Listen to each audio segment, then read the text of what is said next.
Easy, how are we? Shawnee, I'm not used to these sitting side by side podcasts. It almost feels like we're going live now on the podcast. I'm kind of worried about what I'm going to say over the next 30, 40, 50 minutes, however I'm long we worried decide about this. what you're going to say about me in the next 30, 40, 50 minutes.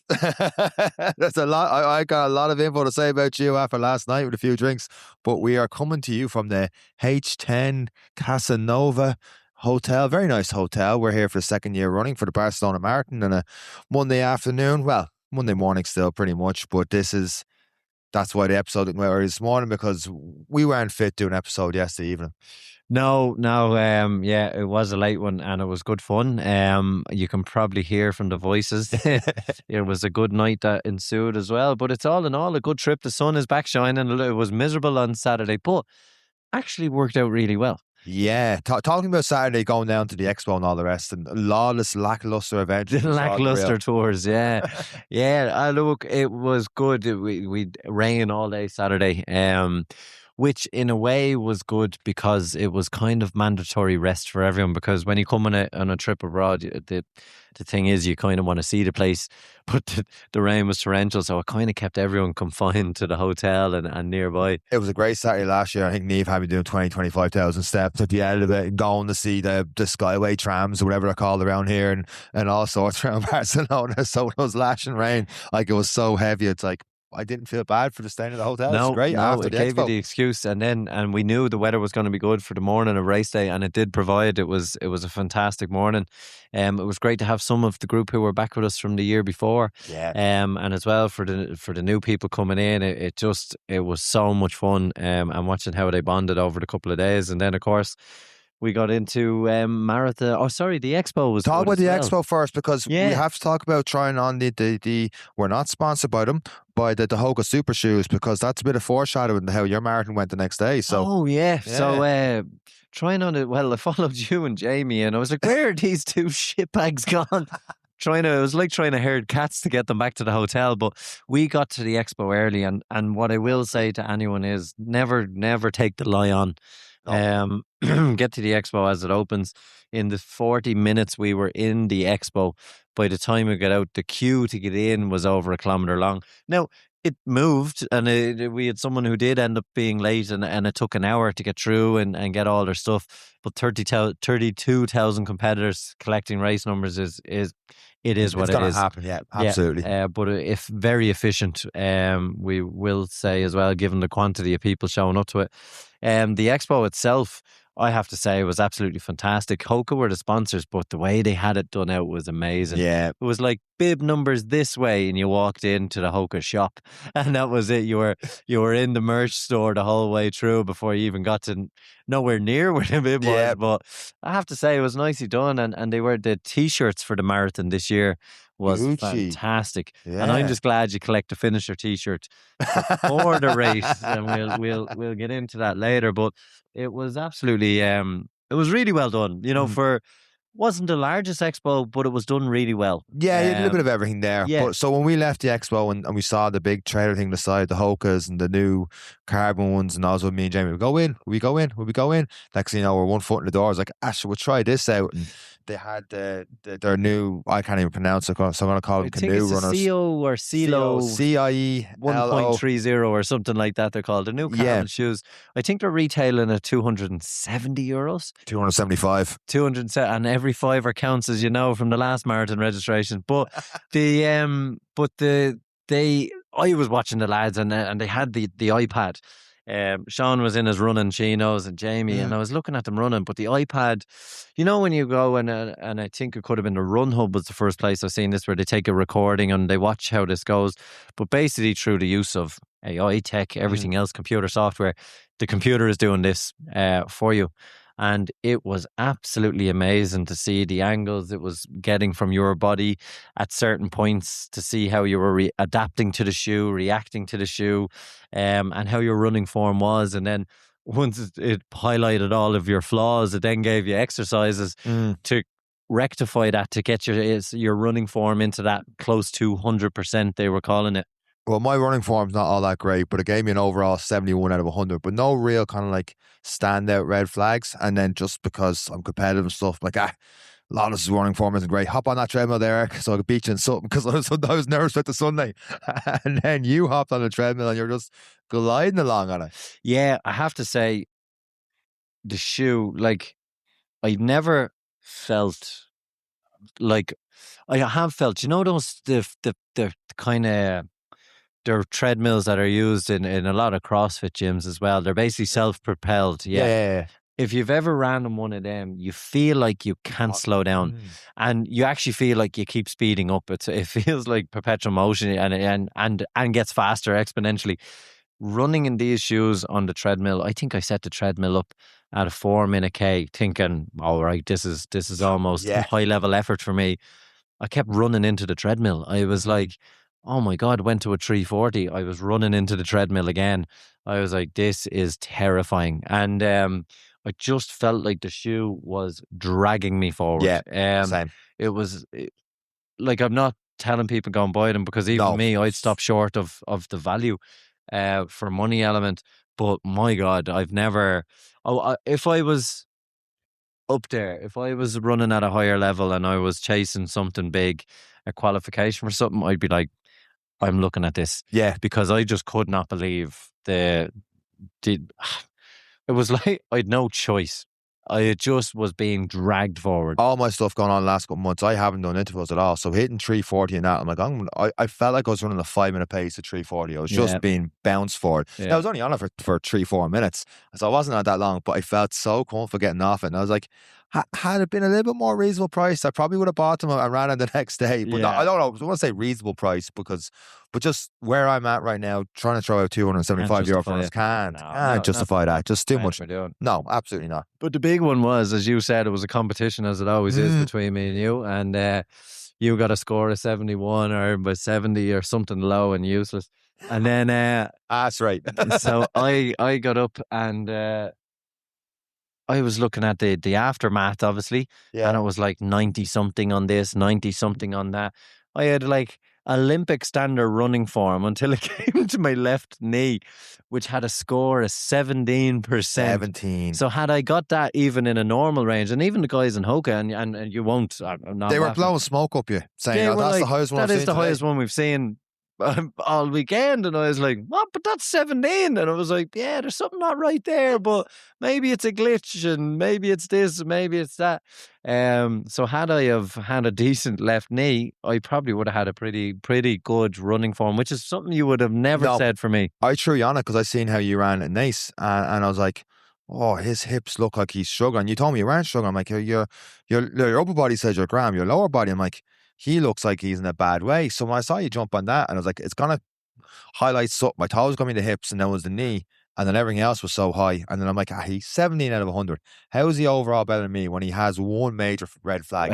That's like a driving test. And then I do reverse, good, reversing into the lamppost, but everything else was perfect. Your 3-point turns. That's still a fail in my book. Yeah, it was just another sign of a wasted potential. But yeah, no, look, it was, we thought nothing of it, and I thought it was just the shoes because I kept bumping into the treadmill, and we thought nothing of it. But anyway, the rest of the day, then we got people back to ShakeOut run. It was a very wet ShakeOut run, and I did advise. I did advise to not do the ShakeOut run. There was a treadmill upstairs. I told them all to go up and take 5 minutes each and tag in, tag out on the treadmill instead of going out and that. But in fairness to the 12 idiots, they went out and they got a lap in and came back in like drowned rats while we were wearing Hoka sunglasses, standing in the lobby waiting on them. That's the one thing we got free from the boys after that day, trying out their runner. So that was pretty cool. I've got to wear mine the next day then. But yeah, it was good. Good evening, and everyone. The only part of my training that's been consistent was carb loading, and I think I proved that to everyone on the Saturday that I know how to eat. So it was really good. And then everyone, the beauty about traveling away, and what can probably surprise people traveling with us, we understand that you're here with either a loved one, supporter, friend. You're here on your own, so you're mingling with the group, but everyone has a different way of preparing. Everyone has a different food they like to eat. And what we do here is, once we get through the important bits of me making sure everyone has a race number, getting them all back to the hotel, it's very much a case of we're here as a group if you need us, but it's all you. The bats are in the You have a bath in your room. You have this. You have that. I highlight all the restaurants. People tip out and do whatever it is they want to do. If they want to go do any tours, they can do the tours. And it's just at that point from the Saturday, it's chill out time. We did go and watch the rugby, in fairness, which was great. We had most of the group down there. So picking it is nice to have the Six Nations on because it's prescribed sitting, you know, and it's we're in there. You're in an environment where there's food and cokes and everything. You can keep the sugars coming in. You can keep nibbling. So yeah, it was a really, really nice afternoon, and a very relaxed evening until the France match, which kept me up later than I'd like to admit. But it was, I think, from the Saturday into the Sunday morning, everyone was pretty relaxed. Everyone seemed pretty chill. I stayed away from the bar because I can't be in a bar all day watching a sport I don't care about and not drink a few pints. So I was like, well, we did have 0-0s. You know what? The zeros. I said this to someone yesterday morning about that, or Saturday morning. I've had nights where I've just had 0-0s and my head has felt just as bad or worse. Next day, I feel dehydrated and stuff on it. I was like, I may as well have drank and had a good time. Not that you need drink to have a good time. No, we only had the one 0 bottle, just to stave off the craving. I was so relaxed about this and not even thinking about the marathon until Saturday night. And I went to go to bed, and the only thing that was racing was my mind. And I was like, okay, Sunday morning it's race day, and talking to everyone Sunday morning, it was like everyone felt the same way. They're like, we'll see what happens. And then Saturday night, everyone had a horrible sleep, it seemed. And I was like, right, race day Sunday. But we had learned our lesson from last year.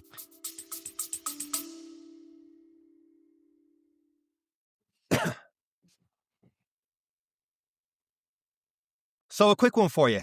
What's your secret weapon when the legs are feeling tight before a run?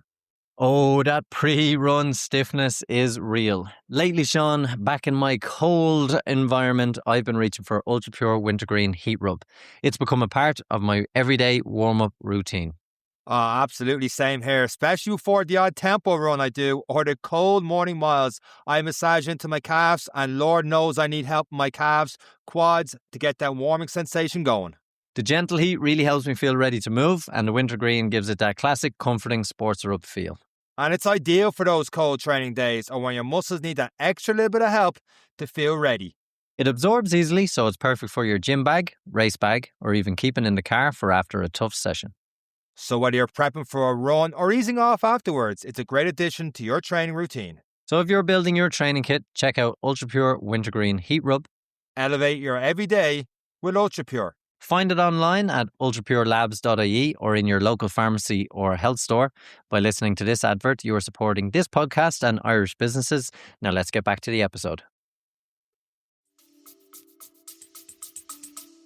Yeah, so this year it was like we knew about like there's naivety there in bag drop and distance and everything else, and we did advise people that, you know, temperatures are going to be coming up. So the rain had stopped. Temperatures were, I think, about 9 degrees for starting, which was actually lovely. It was cool enough. And you were in the shade for the first half of the race, and we'll get into it. But we knew it was going to be 16, 17, 18 degrees when it was finished. So there was no need for a bag drop as such, you know, unless you wanted a phone or we had enough people to carry things. The hotel was so close. You didn't need all of those things. So we left the lobby at 8:32. We walked 8 minutes to the start line. And we got a little bit lost, as in we walked straight. And then you see kind of crowds and people are just standing around, but we were kind of shuffling forward. And little did we know, we were in a wave, and the Barcelona song was, oh, what a song, by the way. They'd live music from two kind of operatic singers and a choir singing Barcelona, and they had the build-up music. So we thought we were just, you know, making our way to the start line. We didn't know we were at the start line, even though we did. We had an idea, we had an idea. We did, but we were just like, are we really in the wave? So 12 minutes. For Tara, his very first marathon, he's jumping up to wave 2 of 8. He's in wave 2, us, the Kenyans, and every other elite. It was the only time I was glad I had Vaporflies on because I blended in, but it was unbelievable. We were like from 12 minutes from the hotel lobby to crossing the start line in the marathon. It was absolutely amazing. So yeah, but it was fantastic. But again, everyone had a different start time, a different wave time. Do you know, people treat races differently. Yeah, Some they people treat need to be races. under their own head and stuff like that. Some were up a little bit earlier for breakfast, and I was up a few of them. They just kind of need to get into the zone kind of thing. Some people have to be down there like an hour and stuff beforehand, make sure everything's soak up there, the atmosphere. soak up the atmosphere, settle their nerves before the start of the race. Some need it, leave it to the last minute because they don't want to overthink it. Some need to get their good long warm-ups in. So it's just everyone kind of did their own thing that morning. There was no pressure. And I was like, look, whatever's the best way for you to prepare for a marathon, that's what you do. And of course, me and you just rock on up and see what happens. And just me, I think I got dressed at 20 past and I was down here at 25 past and my pockets full of sweets and I was like, right, off we go.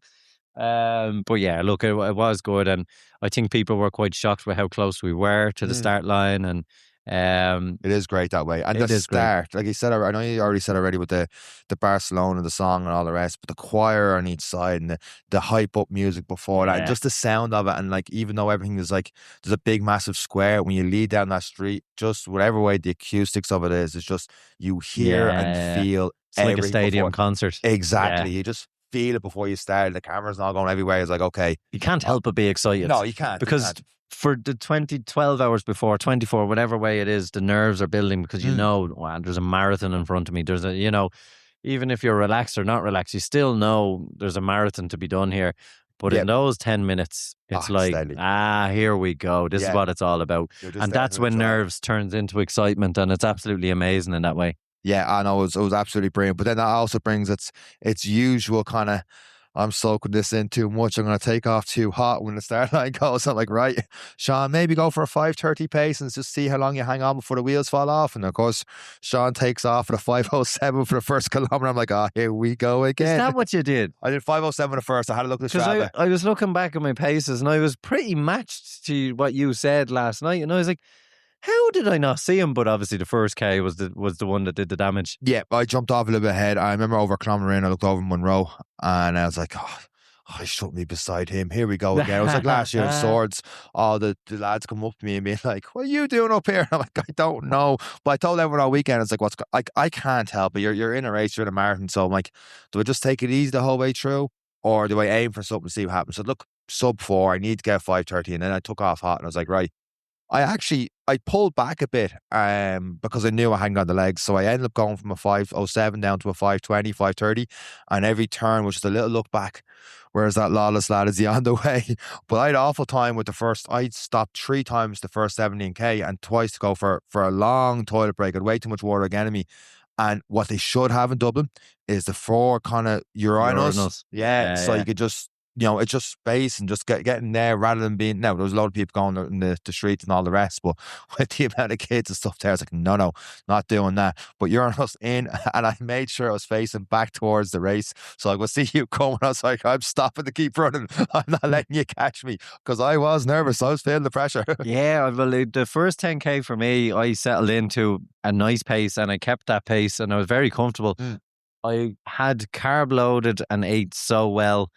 I was just feeling heavy in the stomach. I was like, there's a lot of food in here. Because I don't usually like to run with a full stomach. I actually would end up doing a lot fasted, actually. I just like to feel that way, but I know that pays dividends in the latter stages of the race.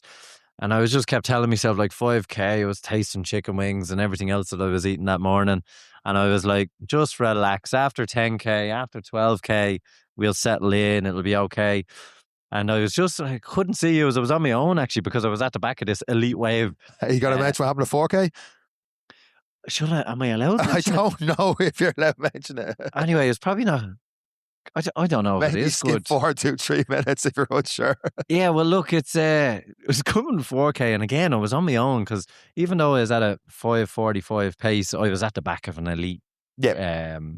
The reason we skipped ahead was, 1, a mistake, and 2, it was planned to be very hot in the afternoon. So to get ahead of that as much as we could, being Irish, and now I know for you guys, I was actually loving the heat. That's why I was like, I might catch Seán here. Yeah. But for the rest of you guys I think the highest temperature we had in 60 days was 11 degrees.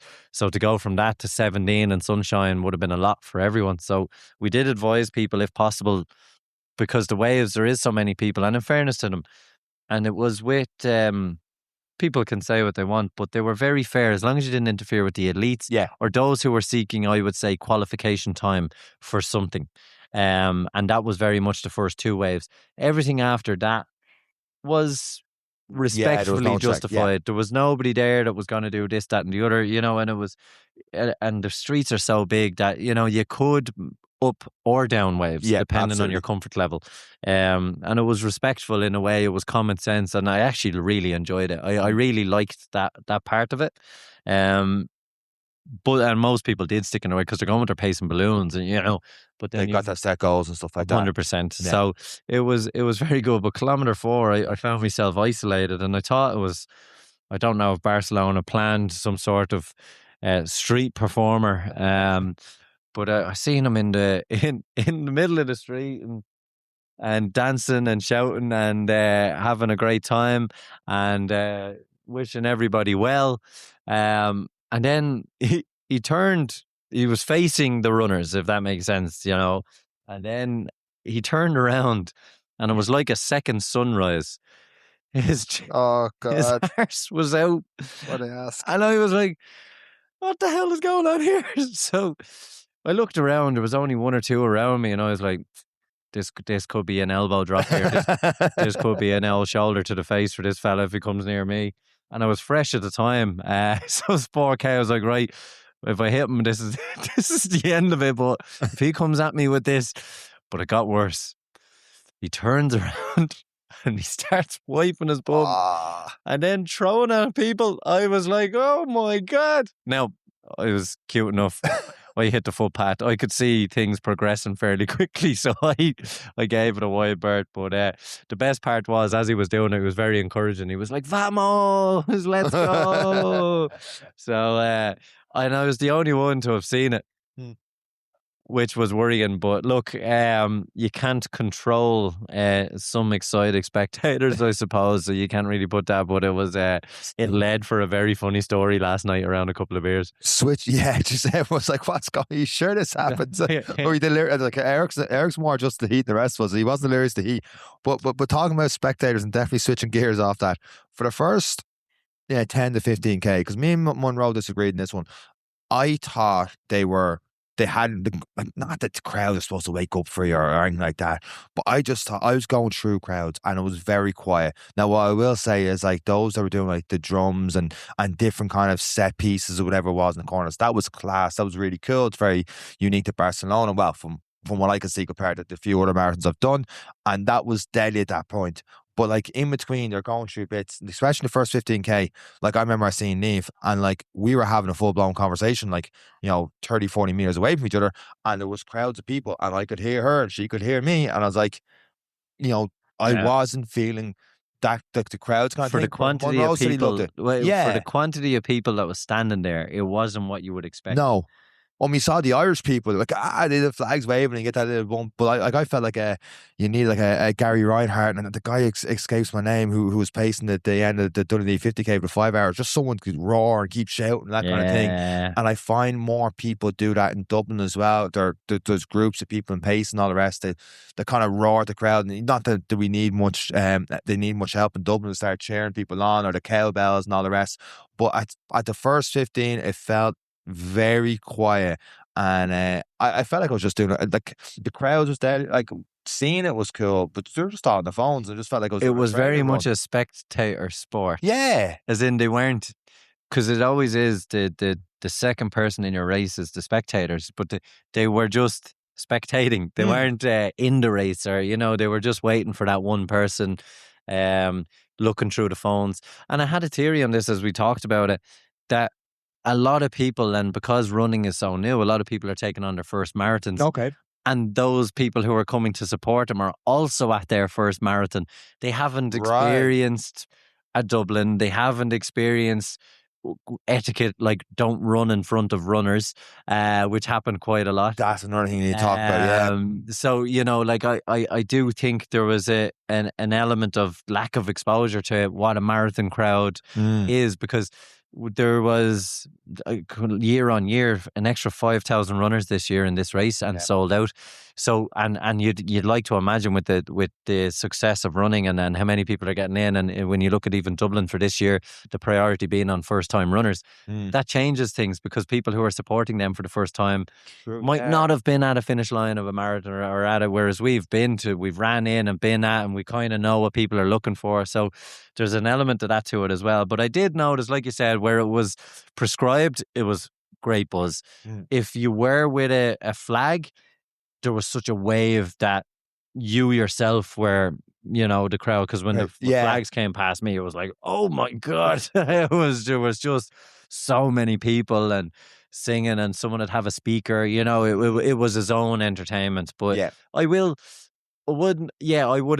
agree, but I would look at it from that perspective of people didn't know, because when I was at the finish line, we'll explain how I got there first, but I was the one seeing the name, and I was seeing them struggle, seeing the name, because I went to the back corner because I really enjoyed watching people break when they turn and they see the balloon. And you think that's the finish line, and then I'm like, 400 meters to go, and they're like, what? So yeah, it was good to see in that sense, but no one else around me. One guy, he was sitting, there was kind of like a street cafe type thing. We were sitting there, and my mum was sitting in front of him, and he was like, would you mind moving? You're in my way. And I was like, huh? So my mum got up and moved, and I was like, he said what now? So I went over and stood there. So perspective, he's sitting angled towards the race, nothing in his view, and I'm standing like side on. So if he's trying to look at the bum of a runner who's gone past him, he won't see it because I'm standing there.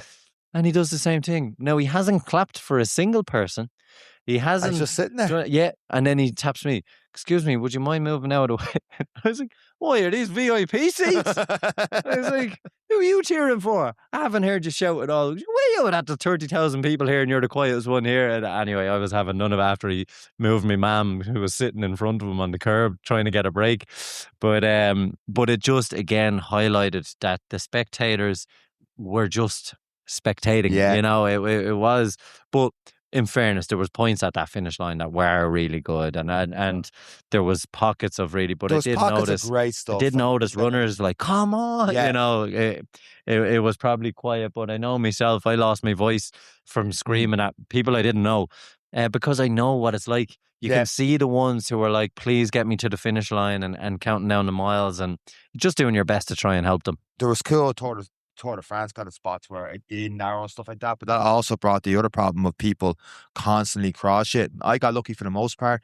I never really got close to people. We did have people from the group that were like bouncing off people and all the rest. One girl nearly ran into a person with a buggy and everything like during it. Was like, she did. She was a cut to prove it. Oh Jesus! Yeah. So a lot of that happened with Dublin. You've got the one big loop, so you don't see that too much. Whereas Barcelona, like I'd say radius wise, maybe I'm wrong, but I'd say it's maybe 6-7 kilometers max you go out, because it's all zigzag and stuff like that. You're never really that far away from the city, which I think mentally is a little. I find a little bit easier than you're like if you're in Castleknock, geez, we'll get out to UCD, back around. Like mentally, even though you're doing the same distance, obviously, mentally, you never cross yourself. So around 19k, I see Neve, and I'm talking to her for around 30 seconds as she's getting my gels and some sort of paprika orange drink that has a small bit of caffeine that I thought had a lot more. Like a sip on that, and I'm constantly looking back. I'm like, this is the third time I've stopped.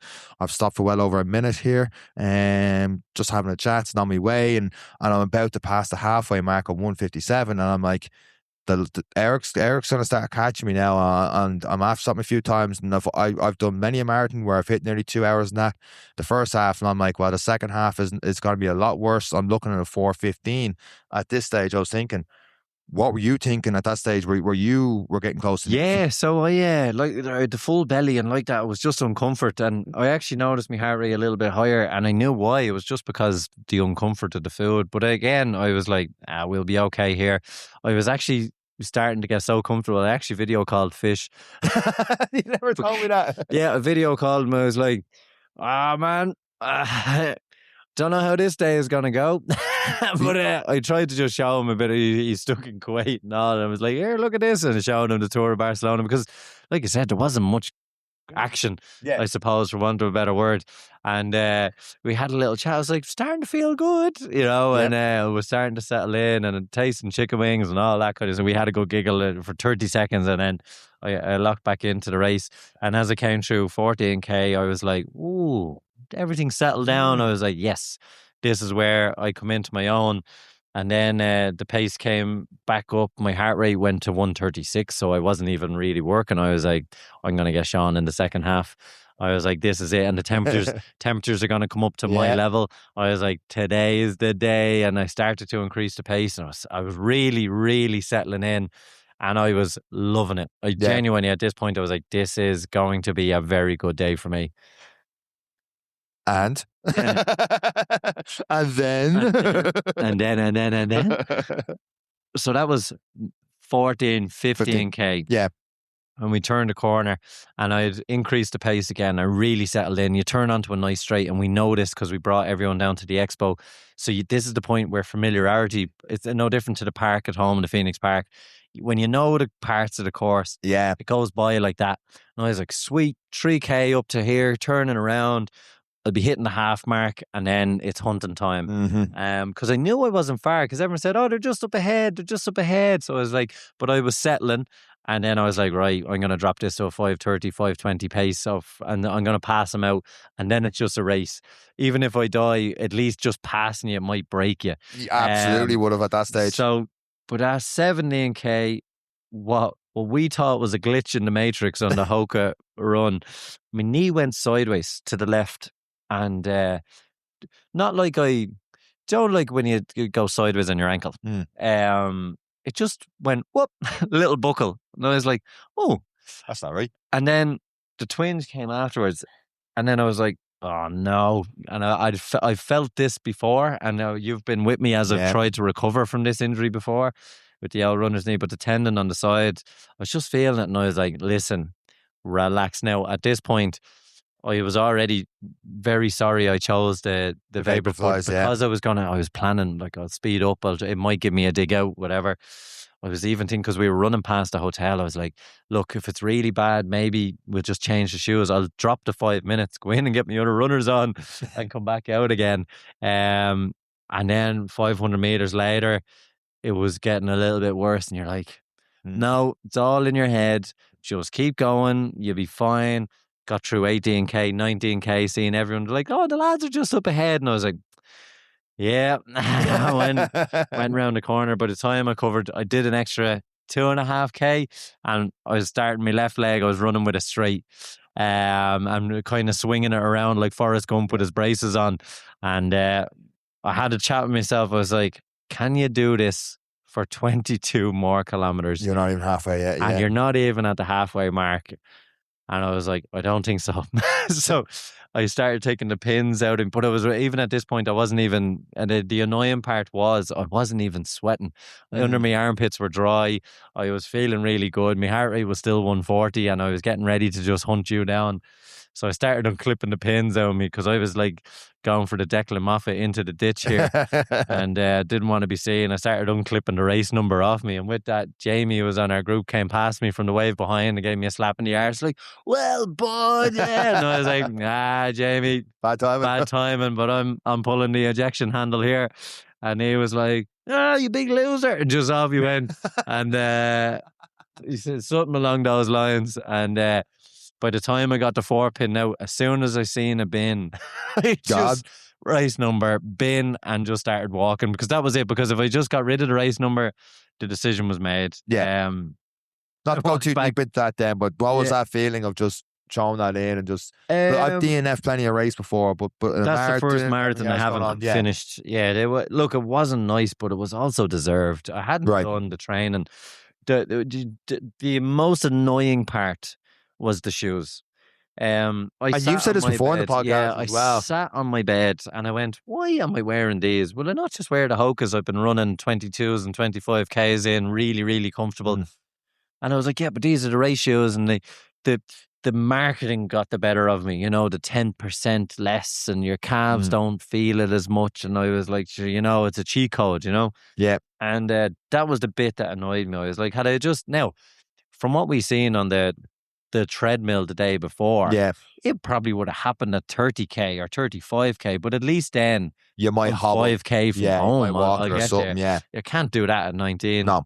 And I look at a good side story. I just passed Neve. I was like, they're just up ahead, and I was like, yeah. Minute later, I'm like, oh, Neve. What the fuck? I was like, yeah, that's over.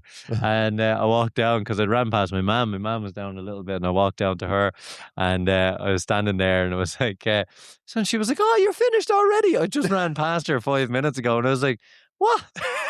I'm done. I pulled out of the race.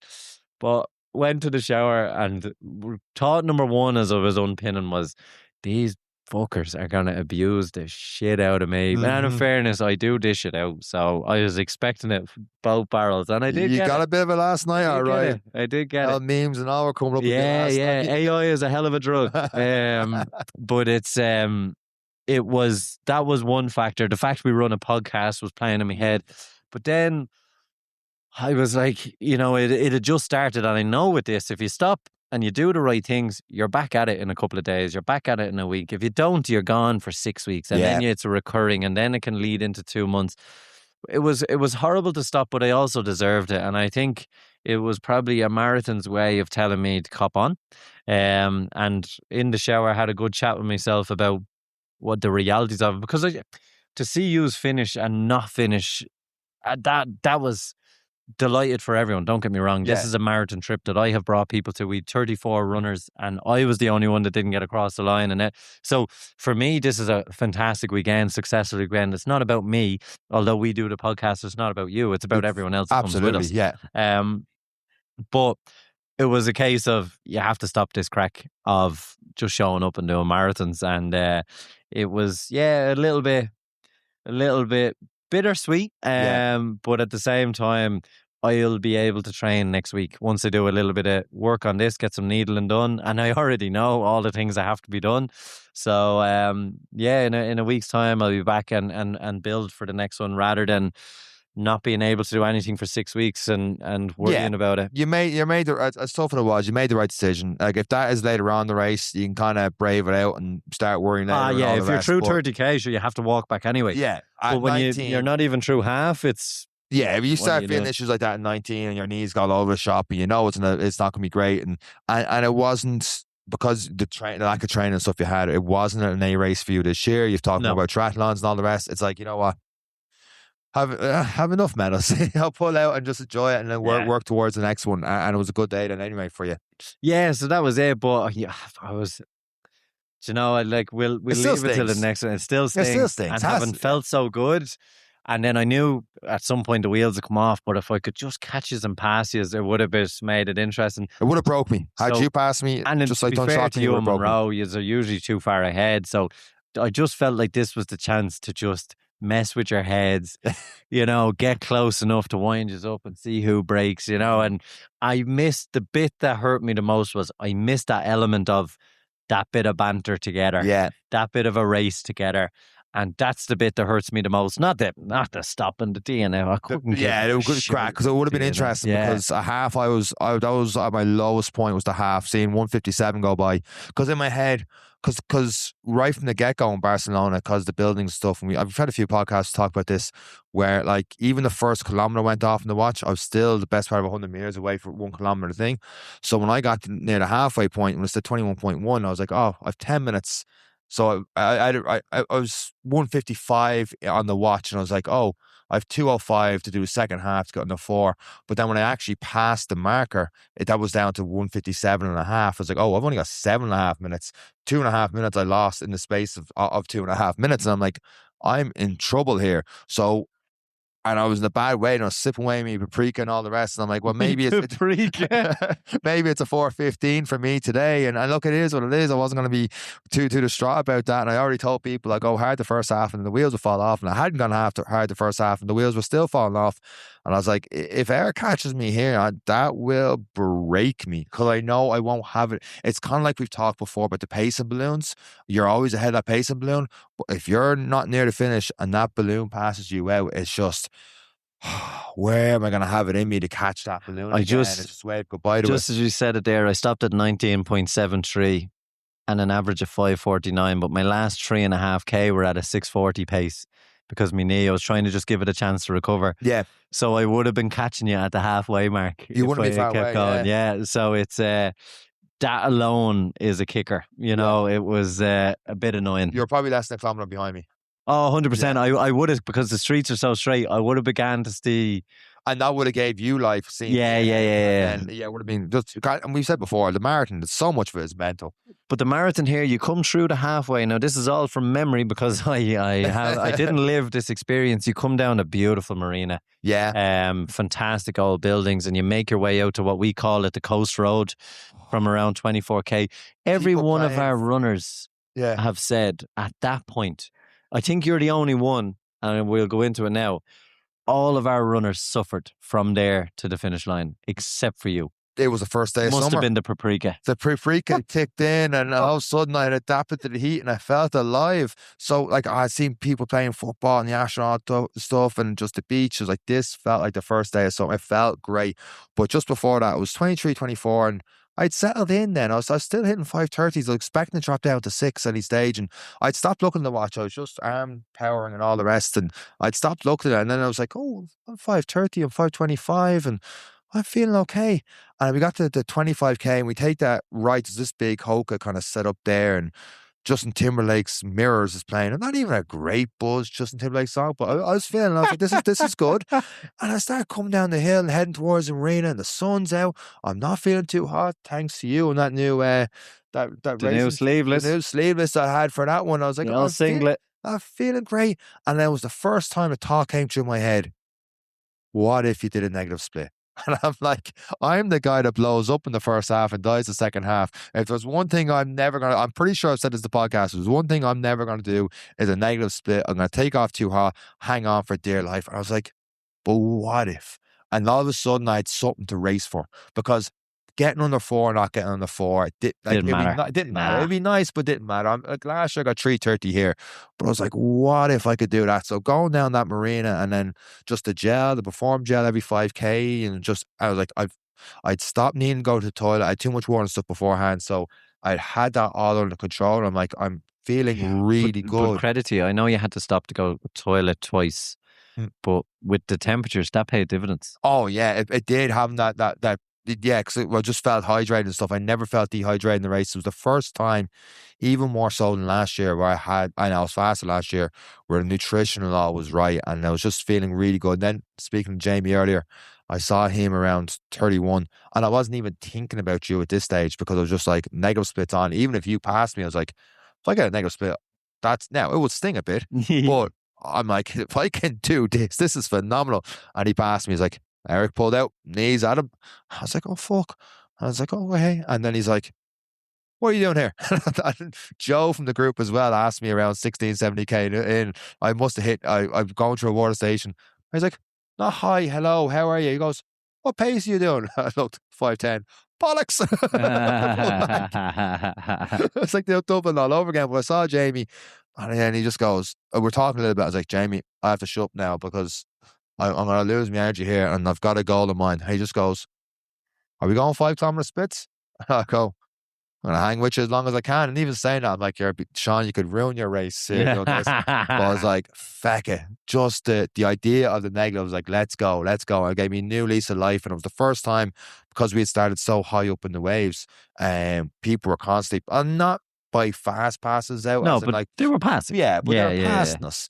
That was the first time I was like, I started to pass a few people. I'm like, okay, this is on. And I was thinking, there's a long straight up, and you turn back on yourself down. So if I can get that 35K mark and feel somewhat okay, I'll just keep on hanging on. And of course, near there, as with every marathon, no matter how good you're feeling, hamstrings feeling a bit, or pull back, half feeling a bit. The Achilles was constantly a 2 or 3 out of 10 pain all the way through. And I was like, fuck it. For the negative split, for the story, I had to post on all of mine. And I was like, they had us in the first half, not going to lie. I had what I was saying to you when I passed you in my head. Yeah, I swear. I was ready for it. But just and just hung on for dear life, and thankfully got through. And there's a few people waving over us, a few spare mics, guys. You want to come on? No, they're walking out the door. Cowards. that's one of the girls there, Janice. She's doing London in a few weeks' time, and her coach was like, "Just take it easy on this and see what happens." And the airport was like, "Send it." Because of the first 30K, you feel great. You know, okay, I'll pull back near the end. And then it's like, you probably shouldn't take advice from me in this one, but at least you know your race pace then for London. So, but she seemed to get on great and enjoyed herself on it, as did most of actually all the crew seemed to enjoy themselves afterwards. But long story short, my end, just hung on, kept going. I had my fastest 5K between 30 and 35. Back down to 5:10 paces, and I was like, I'm going to see Eric near the finish. I'm going to see him near the finish. And then I was like, I knew I'd shock Neve as well, because Neve saw me. She hadn't even the phone out to record nothing. She's just like, what's he doing here at this time? Because she knew pace-wise I was going to be slower, or so she thought. And then you could see you reaching for the phone trying to get the video and all in. I was gone. But even that long, I seen you, energy and all was up there. Coming down near the end, you're going downhill, you got 400 meters to go, and it's just so quiet. Could hear a pin drop. And of course, always emotional stuff near the end. So I was roaring and the hands up, and all of a sudden, like, so much so long, almost got me out of breath. I was like, right, I'll give another, Just keep jogging. I'll give another 30, 40 seconds before I do that again. And then I did it again. And then, like, this is the one part Munro agreed with me on. The very end, you get under the arch. Some people actually stopped at the arch, and you have to go on a little bit further to get the thing. But there's like VIP seated Yeah. Oh man, I let one more roar there, and I got crickets back, and I was like, because every time I did it, everyone started like, you get that adrenaline buzz, and you're clapping and all the rest. I did it there, nothing. I felt like stopping. I kind of like, fuck each and every one, pointing at all of them. Nothing but it's just emotional finish. And that is why, and we always say, look, fantastic, man. Very different. I would have said the year before the crowds were good. Yeah, agreed. And that is why Dublin is a very different marathon. Yeah. It does have that, the clappers, the whole lot, the noise, the crowds, especially when the balloons come through. It's amazing to be a part of. But nonetheless, the size of the streets, the space you have, so much more space. There are parts of it, even though the streets are so wide, where it closes in like the Tour de France. You're running through crowds so close and stuff. It is, in some ways, really cool. That's really cool. But like I said earlier, especially coming up there, there's I wouldn't say a big hill at 40. It's like a pull going up that probably feels like a big hill for you when you're at 40K in. Yeah. That gets really close. But you're constantly seeing people still pass over and back. And like, you're in a different state of mind. Not that I do this, so it wasn't running 40K. Stop, like, you can't slow down. You can't change direction. Exactly. At that stage. Yeah. It's like, I'll drop a shoulder. Yeah. No, I had that in the 4K, as you know. Yeah. So I was well versed. But it was, but a good medal, a great finish line. The finish line's brilliant. Yeah, it is. It's fantastic. It really, really is. There was a guy beside me. I was at the barricade, and I was like, just negative split. And I just couldn't believe it. Like, I was like, this is unbelievable. And that guy there. And then you were wondering, you were giving me abuse last year for saying I got a negative split. No, this is different. Sure, if you ran faster in the first half, you wouldn't have been able to do a negative split. Exactly. I would have been in a heap. But then there was a guy, he was crying and all, and I was talking to him, he was talking to me, and both of us crying. Both of us crying, hugging, whatever, fair play, whatever. And he was saying whatever he was saying, and wasn't the same language, but we understood each other. But we were speaking different languages. We were having a full-blown conversation, but we knew what the other person was saying. I was like, it was nice, and you were seeing that all around, and just everyone seemed very happy, and the weather and all. It's just that finish line. It is. I know I've said a few negative things about crowd hype and stuff like that, but no matter what finish line you go through, you're always going to feel it for marathon. But under the arch, the sun out, especially the Saturday we had, how rain and shitty weather we had, it just seemed to everything just peaked at the right time, and it is a great race. It's a great race. I do think it's an easier marathon than Dublin.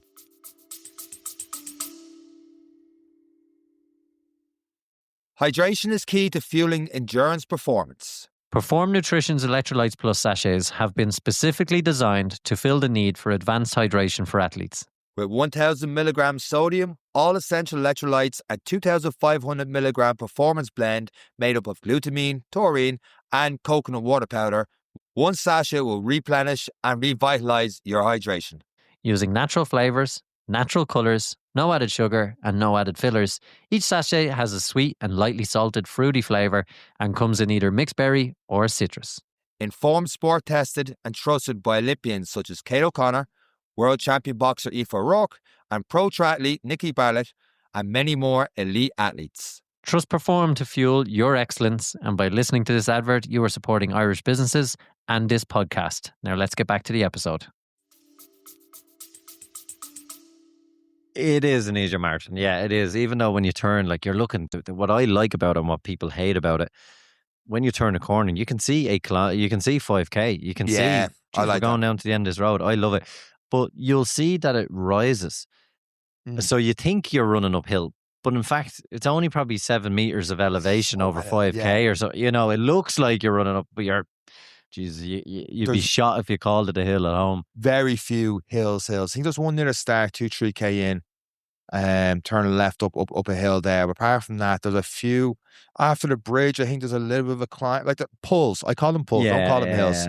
yeah. Especially compared to Dublin, I don't call them that. And the legs, obviously, they feel like they've run a marathon, but nothing compared to what I felt in Dublin a couple of months ago. I just think there's Dublin so much up and down that I personally feel a lot more. Like even today, I'm walking around somewhat okay, where I wasn't like that last Normally year. you don't do that, yeah. Mm. But look, it's what I will say is no matter where you do it, a marathon is full of moments. Yeah. You will do 42.2 kilometers. You won't remember 35 of them. Yeah.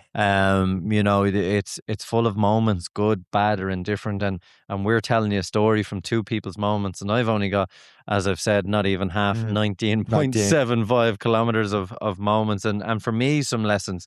And that's what I think is so good about running. And that's what I think about a trip away with the fantastic people we've had with us, because we're sharing a moment. We're sharing several moments and with a common goal, good, bad, and different. And that's what makes the sport so good. Groups so good. And I say the same for triathlon as well, because you're with people who are trying to achieve the same thing, and everyone's having a very individual experience. Yep. But together you share the feeling of those magic moments and those different moments and the understanding behind it.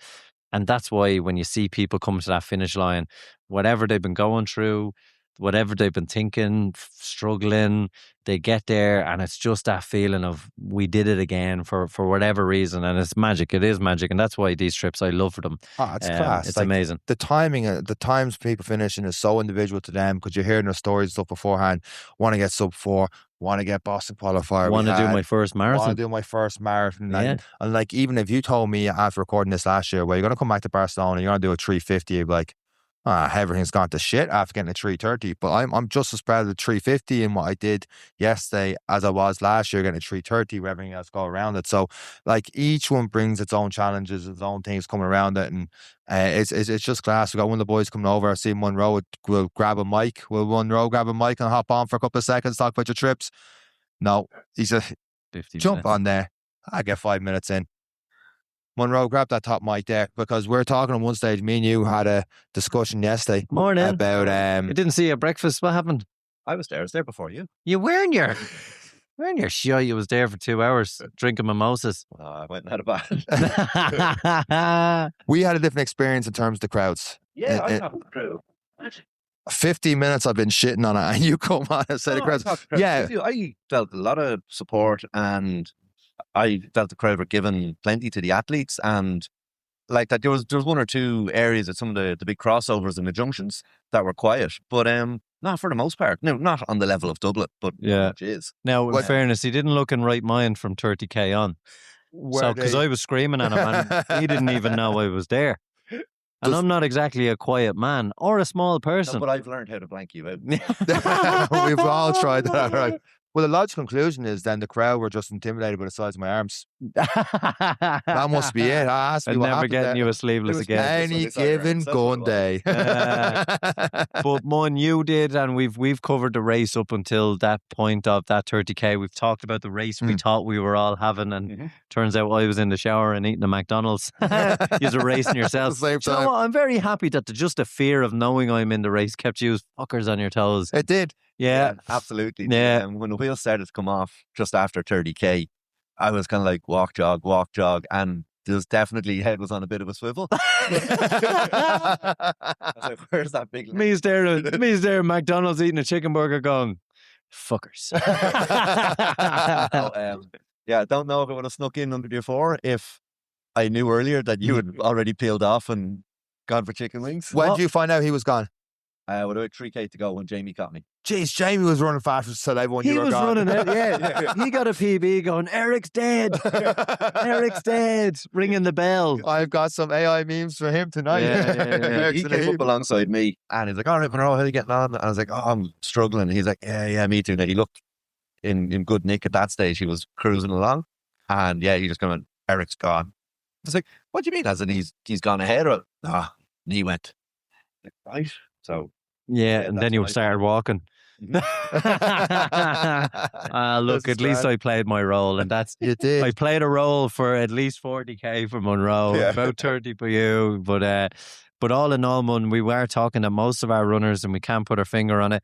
And maybe it's because we've had a winter training session and we got a first bit of sunshine. But after 25k, most people said they were counting the kilometers. Yeah, it was tough. Like when you were in the heart of the city and you had that little bit of shade from the buildings and sort of the crowd as well, I won't say it was easy, but It was lovely. You were in control Yeah. and you weren't getting that full exposure of the heat. But when you came out of the city and you went down onto the seafront and down towards Time Out and where the shipyards are and everything like that, it's gorgeous and it'd be lovely to go down there for coffee and an ice cream and everything like that. But you're 8 or 10k in one direction, getting scalded on one side, and then they spin you around the roundabout.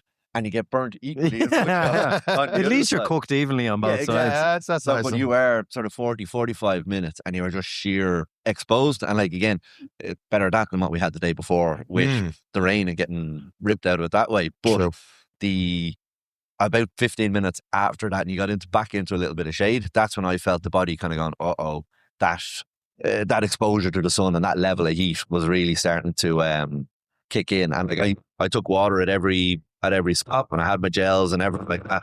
But it was that sheer exposure to the heat was full on. Yeah. They were great with the water. They seemed like every 2.5k. After 5k, every 2.5 to 3k, there was a station. you weren't worried about it. And a lot Yeah. of different gel stops as well, actually, whatever that was. Gels, isotonics, electrolytes, water. I saw one lad I did a final. You wouldn't have seen this, Eric. Yeah. About Yeah. 2K to go, they had a final gel stop. Yeah. And I'd say there was a guy stocking up for the season because he just stuck his paw into the box and took about 50 of them and was lashing them down the front of his feet. Yeah, right. I did the same. And Next time. Jamie won't let me mention it. I did a race in Portugal once, and Morton was the sponsor.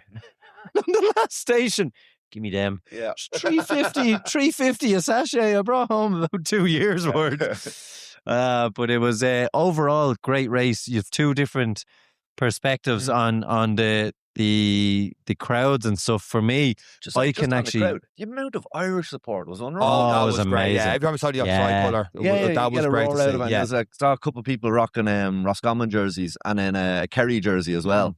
So I like that. I just let her roar at them. I was like, "Go on, Kerry." I was like, "Oh, yeah, boy." As soon as you got that from the Irish part of it, and it sounds like I'm being whatever it's biased towards Irish people, like that, you got that buzz and stuff. Absolutely. I just saw the rest, it was just constantly on the phones looking for the person, and that's it. Yeah. We did agree in the very end though with the after the arch, all the guys sitting down there, and you got. I was telling Eric in the podcast, was just kind of like, Oh yeah, because I let wouldn't her know. roar. Yeah, You wouldn't know. It was like they were yeah. sitting- Yeah. You know, like the the bleacher stands either side. Yeah. The Is close- that what's there? Is it? I Yeah. never got that far in the race. The closest Eric got to the arch was the arch in the back of the Any Given Run Day t-shirt. That's the closest he got to it. Still have the finisher's t-shirt I collected the day before, so it was all right.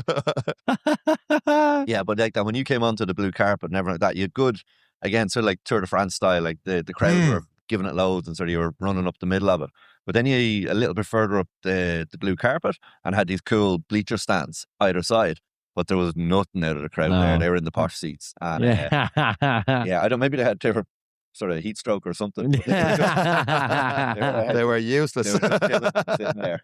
Give me one last buzz in the market. But overall, Munro, travelling away with a group to a foreign marathon, how was this experience for you as a whole? It's been amazing, and credit to you two boys and to the podcast and the organisation. From rocking up to the airport in Dublin, it's just been seamless. There's been plenty of information.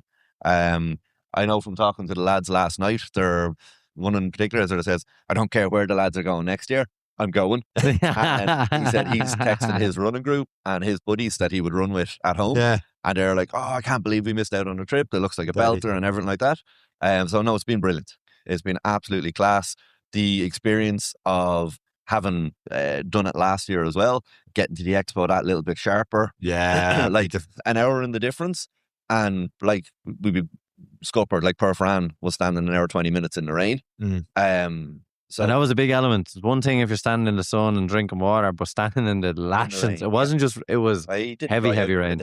He didn't dry. Every time he left the house, it started raining. So again, having that little bit of knowledge, the hotel here were class, and it was very easy just to walk on down to the start line, jump into your corral, and just go. Like very, very few races do you have that level of access, and the streets lend itself to the huge numbers. But I was not like the pink wave that was going off. I think there's 2 waves after the blue one, so 20 minutes after us. That whole side street was chockers ready to go 20 minutes before the blue one went off.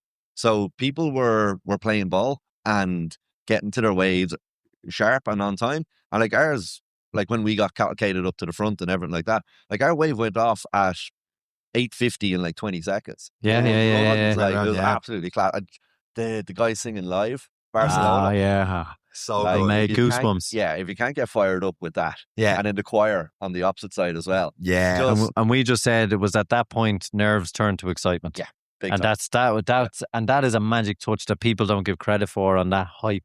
Yeah. Is you're nervous, you might even be sweating, or and then that happens, you're like, this is it. I'm ready for it. Well, not ready for it. But, not ready. I'm here. It is a great start. It is a great start. So Munro, if it was put down to you then for next year, what would you do? Where would you go? Any races, any European races, or would you do a half? Would you do a full? It has to be a full. Or what way would you think about it? If Eric said, nah, I'm putting that decision to Munro, I'll put him on the spot here, Eric. Well, I might give the decision to Munro. Like a marathon is special, and it does give you that level of like seriousness. Yeah, it is, and because it's a big undertaking. It's a big commitment. It's there's a family commitment, there's a financial commitment, there's a time commitment to it. So it is a great carrot to work towards. But not everyone does a marathon. Not everyone can do a marathon, and a 5K could be someone else's marathon. Yeah. So there is that element of running is for everyone. Every pace has a place and all that kind of stuff. But having it open to everyone, there is definitely something to be said for having a 10, a half, and a full. Like if you can do it all on the same day. 19 as well, of course. 19.75, I'll have you know. I think this year in particular, the training block has been quite difficult in Ireland. Yeah. Like January and February were just muck. So getting that big mileage up, the short evenings or the no evenings really, if people are working, if they're not getting out before work, they're struggling. You're seeing people's Strava and things like that. The miles just weren't there for a lot of people. Yeah. It is one to think, like when you look at the race calendar, some good ones in May, June, which gives people Christmas and then a bit leeway of time, in January, and then you're like, okay, I can start my training block. There's fantastic races September, October, November. But unfortunately for us, there's such a tie-in to the Dublin Marathon. Yeah, but that's the lovely thing about like a May or even an early June one, that it gives people enough time to build in half decent weather and then take a few weeks off or a month off or something like that, and then go, okay, how's the body feeling? Do I want to build again for Dublin? Yeah. So you're able to tick the boxes. And like that, there's a lot of like the 5Ks and the 10Ks and things like that are local, like our own Lusk 4 mile was a couple of weeks ago. And if you can start incorporating them into the build for a race that's away, or like there's a Lusk 4 mile, the Skerries 10K was yesterday. And savage numbers, 900 people around that yesterday. That's wow. I'm loving this as well with some of the local races at the moment. They're incorporating the kiddie races as well on the same day. So like at our race, we were just like the under 8s did a 400 meter lap of the green. Deadly. So boys and girls, then there was under 12s, and then the under 16s go out, boys and girls together, and then the 4 mile as a full one for everyone. That's the Skerries did the same yesterday as well. So all the junior athletics kids that are training and that they're parents are organising the race. Well, and they've got volunteering something and- to, yeah, There we they've go. got something And to it's do. great to see, like, and Yeah. they're going and their arms are flying, like, and they're just there because it's good crack and they're Yeah. staying healthy and they're out and not on the iPads. And again, it's you as a parent training for a marathon, and you go, well, look, it's a good excuse. I can get a bit in, I can get a run in, we can drop to him, get that 400 meters in there. You know, like you tire them out, and everyone's a winner, I suppose, at the end. And that's what we love about it. And what we can see, we even had a couple of the kiddies with us on this group tour who, to be fair to them all, forgot they were here. Yeah. Forgot Only you they said were it there here. as a go. Yeah, absolutely. And it was absolutely brilliant. And it just shows you that trips like this, it's all about community, family, accommodating people, trying to achieve a goal. And I have to say, the fun, it's always, everyone's a little bit, who are they? And do they know? As soon as you do a marathon together and add in a my waddy or a beer, it doesn't matter. It's and that's crack. the thing about, like, you instantly have something in common with the person standing behind you. You're kind of, right, we're in there. I don't. Together. I have nothing in common with you superior people. The last night was great crack. Then we're all just sitting around the table. It's great crack because you're all abusing me, you shower up. You got a lot of views last night. I kind of wish I had the mics downstairs and that and started throwing at people. It would have been an entirely different podcast. I do dish it, and I do deserve it. So I will take it. But yeah. And to put a bow on the episode, because you brought it up a couple of times over the last couple of weeks, Eric, I do believe you owe this man a bucket of beer. You, and that is why I'm saying, Seán, I need to check out, because there's a bucket of beer with Munro's name on it, and I have to go and buy it. We've recorded a lot of guests over the last couple of weeks. We'll be back to guests again next week, but it's great to have you again on the podcast, Thanks, Munro. guys, and thank you again for the trip. And just on that, people thinking about next year's, we haven't decided on next year's, but we know that so many people want to travel away with us. Do keep an eye. We will mention it in the episode, so you're going to have to keep listening. It will also find some information on the website, anygivenrunday.com. If we do decide to go away, where, when, and the how, will all be up there for you to be able to sign up.